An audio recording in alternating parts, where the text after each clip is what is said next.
I la darrera prova del Campionat del Món de Cross Ice tornava als Estats Units d'Amèrica, amb la darrera prova que es va disputar, com ja és habitual, a Sant Pol.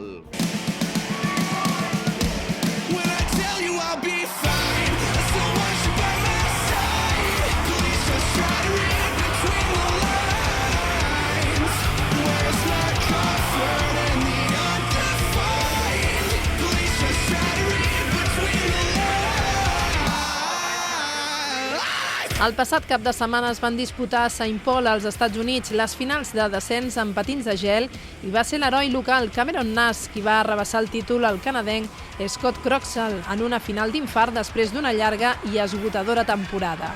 Nash es convertia així en el primer nord-americà en guanyar la corona de descens en patins de gel, sumant la seva tercera victòria de la temporada davant de desenes de milers de seguidors sota una gran pressió i deixant a Croxall la segona posició de la general.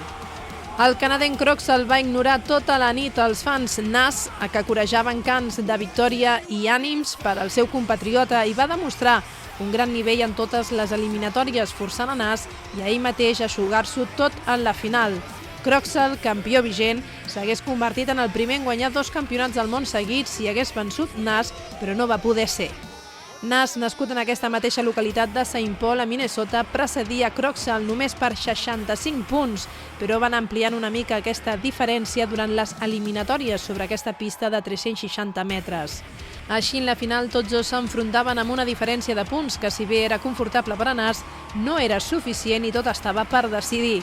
Però Nash va fer una gran cursa, situant-se al capdavant des de bon principi, si bé seguit de Croxall en tot moment i guanyant per molt poca diferència la cursa i el títol del Campionat del Món, en la que ha estat la seva quarta temporada en aquest esport.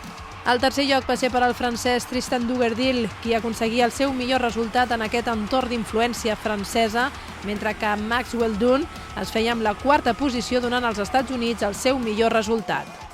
I feel great. Honestly, it hasn't sunk in yet, but you know what? The season has been a long grind. Scott and I have had a great battle, and he's such a good buddy of mine that I'm just glad that I could luckily come out on top tonight.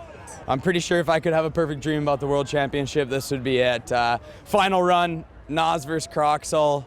I came out on top, fortunately.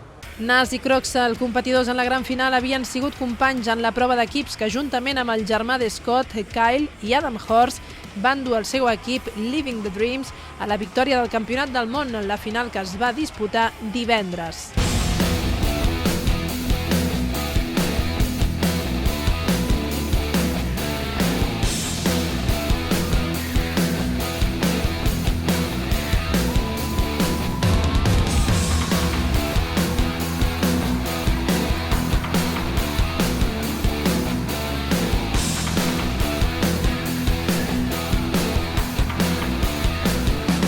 Pel que fa a les noies, la canadenca Jacqueline Leger conservava la corona per aquest país, guanyant també la prova aquí, mentre que la segona plaça de la general, tot i acabar quarta a la prova de Saint Paul, era per la també canadenca Miriam Trepanier.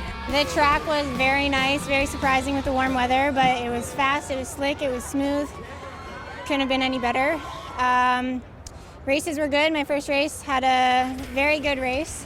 And second one, I almost lost it on the rollers, but managed to hang on to it.